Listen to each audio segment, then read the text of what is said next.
State of Decay 2. We're checking out the latest open world zombie management survival game from Xbox and Microsoft. So basically, this is sort of a sequel, but not really a direct sequel in terms of like narrative or anything, for the original State of Decay. This one aims to expand the experience by bringing great Xbox One X enhancements, 4K visuals, and HDR support, and also support for 1 to 4 players. It's a dynamically online, offline, do whatever you like sort of game in that regard. Consumables. It's a lot larger in scale, and basically, you know, really aims to enhance the experience. So actually, there's so much content in this, I don't know where to start. We have our characters. At the beginning, there is a couple tutorial scenarios that you get to pick from. That will choose your main characters that you start with. Everything from there is dynamic in the sense that the events are sort of like random that you come across, and your little mini quests and so forth. There's not exactly a point in what you're doing. There's not really a story here. You're mostly trying to take out these things called plague hearts, which are found around your region. And after you do so, that kind of like end games it, and then you can go to a different section and kind of bring your character, like a couple characters over and stuff, which is a bit odd. I was really hoping for a sort of endless mode, if that makes sense. But yeah, you can sort of play forever if you'd like, just by not completing it or moving region to region. I still would have preferred a straight up sort of never-ending type particular mode, but whatever the case, you know, just how it goes. Maybe we'll see it in one of the DLCs. Anyways, there is a couple community slots, so you can restart, you know, kind of different communities if you'd like on a couple different saves. That option's there. Great, so we got our quest there, as I was just showing. We have our little enclave over there of people that we deal with. And yeah, so they're fun. Equipped. From there, here's our general map. This is just one of the regions that I particularly chose to go through, and then there's like, you know, the other territories and so forth. And yeah, every map is like filled with buildings. Every one of these is like a building that you can go through. It's one large seamless world that actually does load quite well. But we're going to go into the details of the environment a bit more as we kind of go out and start adventuring. You can see the quests on the side, kind of just goals. You can have tutorial tips, you can add waypoints that kind of give you a good direction of where you're going. This is my squad. Oh, what happened to Peterson? He's not looking too good. Better dismiss him. So we've got a leader that we've set. You kind of promote a leader once they get to a certain level as far as like skills and so forth. What's really interesting in this one, which we're going to look at in a sec, is that your skills can be specialized. That's what the yellow markings are. Actually, I guess that's a good place to show it. So you actually open up your skills from a different menu, and then you can kind of see that I have the base one, which is cooking so far.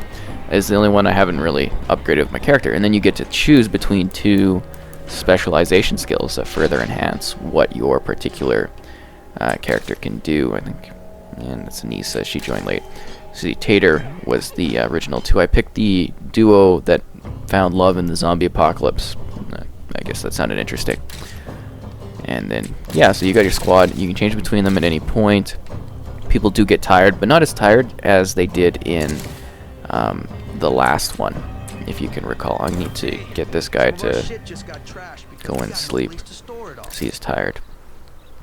And I mean, it's not as pushy as the first one, I want to say, in regards to survival aspects, but I will say that nights seem to last forever in this. Not forever, they're a fair time, but it's still like quite long. So we've got our base management thing where you can actually kind of run this from anywhere. I've upgraded to a fairly good degree, and we've got extra outposts that I can have. So I've got outposts that do food production. So this is one that gives me 1 food per day, and you can see that over here. Yeah. The outpost. I put it there because it's closer to an enclave that we seem to get a lot of quests from. I also have a medical one that gives passive med collection and so forth, which I thought was valuable. And I really wanted to spread them out. There's infections or infestations you gotta deal with too. These are like where a lot of zombies are located. I just cleaned one over here. I just cleaned that out and then whatever. And these are like deadlier areas of where the zombies show up. Anyways, back to the base. So you got your base with all these different resources and structures on the top left. You can see your community, the morale, the effects, your threat level based on the noise you're making, of how many people you have. You level up your command centers. You can send out special little things that give your people a boost, kind of like a food in the chef's kitchen. Prepare a feast. We did that recently, and that kind of gives you a huge bonus, but it does cost resources to use. There are mods. The mods kind of give you different benefits based on what you're putting in. Your outposts all share an inventory, if that's helpful, which I'll show in a sec. And you can make new tools. I kind of want to get rid of my pistol or fix it because it's not looking too good. And then right there you can kind of just switch between characters. So I've been playing as Lucas a fair bit because he's, you know, kind of the strongest player I have right now. He's the main guy, but you can switch at any point for other people. And I've got like a garden going on, and you can actually see it reflected. I was hoping that the mechanics as far as house construction would be expanded upon a bit more. It definitely is a huge jump over the first game, but I was still hoping, I don't know, just for something a bit more like free customization, or you could do more in your outpost and so forth, or yeah.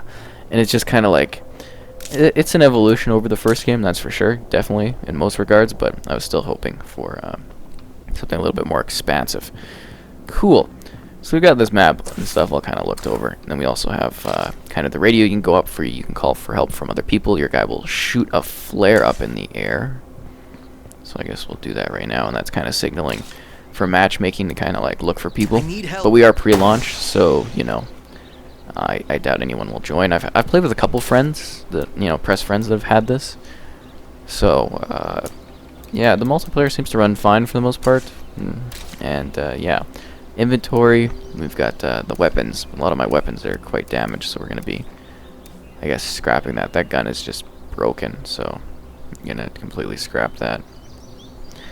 And you can trade with things, too, using the respect points, or, well, your influence points, which are the stars at the top. Yeah, you can see the star systems. That's also how you get new outposts and so forth. Here's my inventory. It's really easy to manage. They've got quick selections for items now. And you can also put a rucksack, which are like bigger sacks of cool items that you bring and deliver into your sort of core bases here for more resources. And here's the locker, which we're going to get rid of this gun that no longer does anything. Can we scrap that in here? Oh, we can repair. Oh, we could repair it? Okay, I'll take that, yeah. Good. That one's repaired. Do I have any bullets? Another cool thing is if you go over the bullets, you can actually see that the gun it belongs to specifically, which I think is nice. And I've got a ton of crap, so there's like cool little paper things you can find. There's plague samples, which are part of the cure, and you use that to develop like a cure thing for people that are injured. So we're gonna take, I think I got one of the best weapons or blades in the game. One of my friends gave it to me. I don't know which one it is specifically. I don't really care too much. Are there any equip that in the area? and I could use an assist. melee. Yeah, let's just store that one and then someone else can deal with it. Repair. Oh, that's pretty cheap to repair. I'm just gonna take that one because I'm used to it. So you put items in here so that your other survivors can use them when you switch between characters. And yeah, okay, booze hounds, ass kickers, back up, buddy. Alright, sure, we'll do that one first because it's close, and then we'll go do the other one, because I really do want to showcase everything. But I felt it was very important to go over the core mechanics of the game, just so you can kind of get an idea of how the management systems have basically been improved over the games.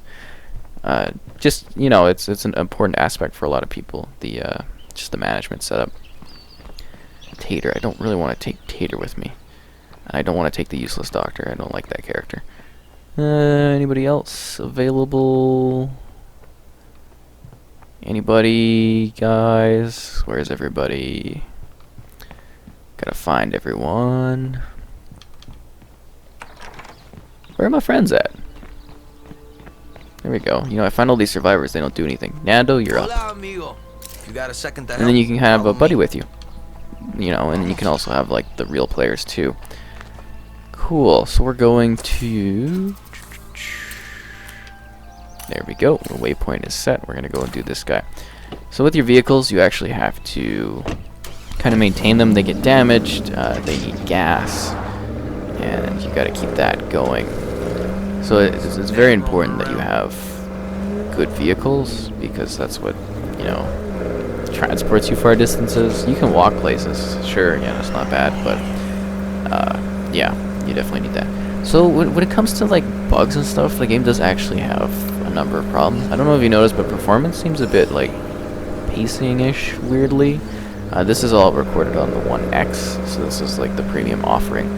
For the most part, things are really good, but you can notice that there is a basically you can see the grass rendering with you, which is a little bit annoying.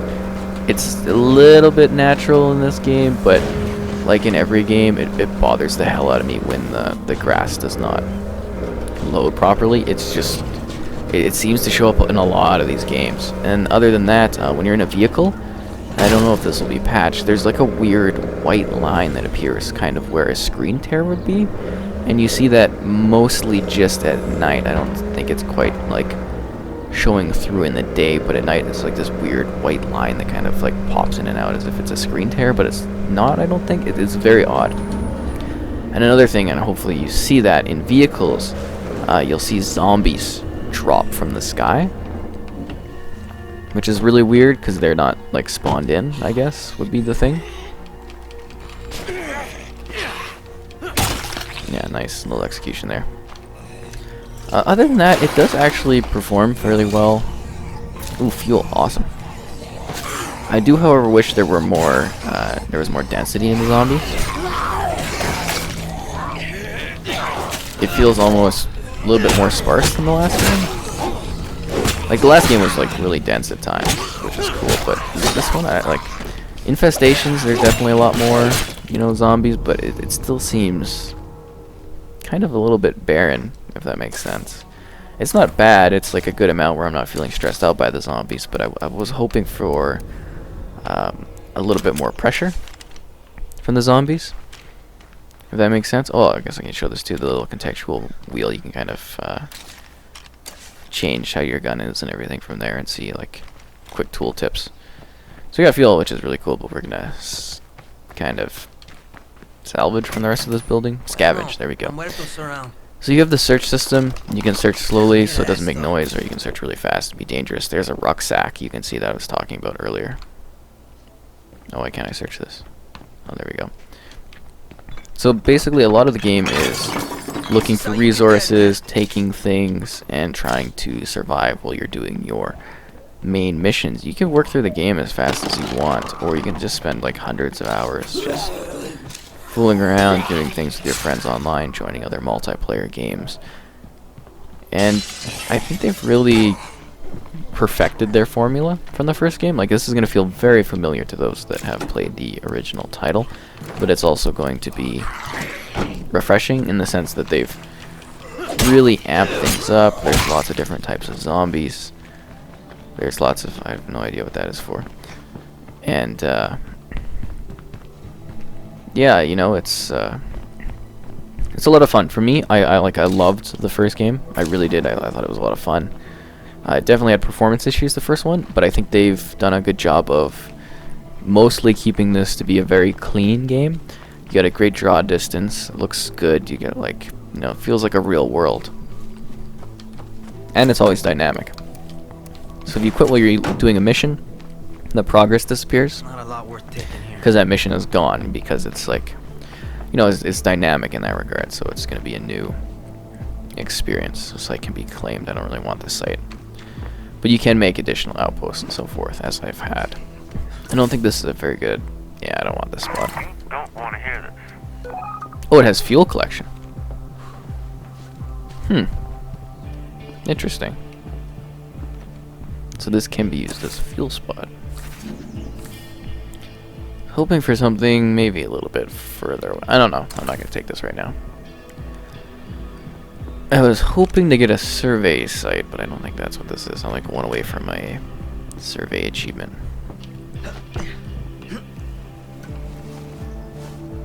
There we go, nice. So we're going to go help these people in one of these quests. there's lots of little side activities you can do. You can help survivors, but you should be definitely doing sort of helping people because that increases your influence and has more people around, so there's less, you know, infestations, and you kind of grow a community of survivors in the apocalypse, which is a lot of fun. Again, this is like really the type of game I like, and I would eventually like to see them take it a step even further as far as basically just what you can do in it. And I know it's annoying to keep doing this, but supplies are important, so I'm going to run this rucksack back there to the vehicle. As you can see, I can hold a lot of slots. So there's a lot to do in this, and there's a lot of sort of space to do it within. Even though each area is like each area is large, and within each area, even though they carry a similar theme, they are distinct in the different environments. You can see like there's more hilled areas and so forth. Get to. Sure, you can come on in or not, whatever. I've come to help. Hey. So you can figure out like details about people. There seems to be an enclave here. Not bad. So we're gonna help these people, and we're gonna escort her to somewhere. I think to Value Wagon. Where's Value Wagon? Okay. 250 meters. We're just gonna walk over there. The ass kickers. So we've got our squad here, and we're gonna kind of help her do her little mini quest, and then we're gonna have a new trading partner, which is gonna be good. So you basically trade influence and items in this one. I wouldn't mind a bit of help. Oh, that is quite a bit of a... I didn't realize it was a crot. Yeah, we're gonna take the vehicle. Ow. And if you haven't noticed, in the left hand corner, there's like the mini map. Very good for helping us like find out where things are. You can see my infection meter just started roaring. If you get infected, you have to basically send your send your guy to get cleaned up, basically, because we have the cure that we kind of work with. And you don't want people to get infected. In that regard, you get your stamina, the blue. The stamina really goes down once you are carrying something heavy, or if you're tired from not sleeping. Sleep deprivation is a big deal in this one. And I think it was in the first one too. Like, you make more and more mistakes if you're not paying attention to things. We've also got like snacks and a quick item too.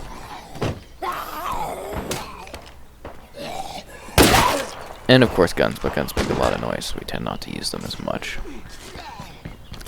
It also matters how loud you are going through a building. You can like run through it with your shoulder, or you can be all quiet and so forth. Those guys are more dangerous. Some of them like carry the plague, so you know. We use the painkillers here so that I'm not dying at any point. Don't want to become a zombie, especially not with my leader guy. A huge aspect I love about this one, and I don't think I've gone over it yet, is the survivors are actually really helpful in this one. Like in the first game, they weren't quite as... Oh, wow. Yeah. But they actually put up a really good fight in this.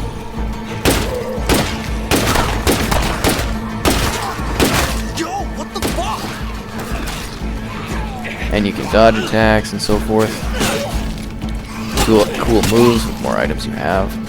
We're kind of just defending this lady while she's salvaging. It's not doing a very good job of it. Jeez. I think we're done yet. Shall we go? Yeah, I think we should go because we're going to die here. Wow, this is like one of the more dense attacking areas I've had. Wow. So I mean, there's a fair amount of zombies, but we always want more. That makes sense. Still a few around. Still a few around. Where's the container that I'm missing? Oh. I think also because it's making noise. Oh, lots of food. Ah. I don't think there's enough truck space for all of this. Which is disappointing because I love collecting all the resources I can. I'm going to have to make a note of that. Okay, let's get her back to our house. So we didn't show off a lot of quests, but I want you to kind of get the idea of how it works. It's not exactly something that's like narrative driven, but it does expand upon the State of Decay formula very well for a good sequel. People that like the first one are really going to enjoy this, and I think with the new multiplayer elements, people are going to have a really good time kind of checking this one out and getting a feel for the new sort of, you know, take on the series.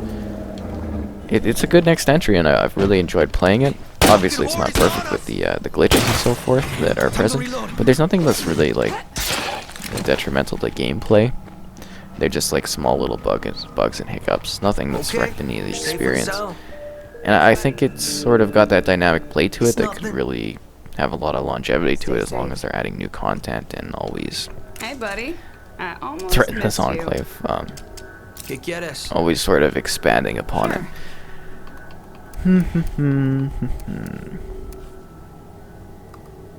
Let's see what they have. They have health. They don't really have anything good.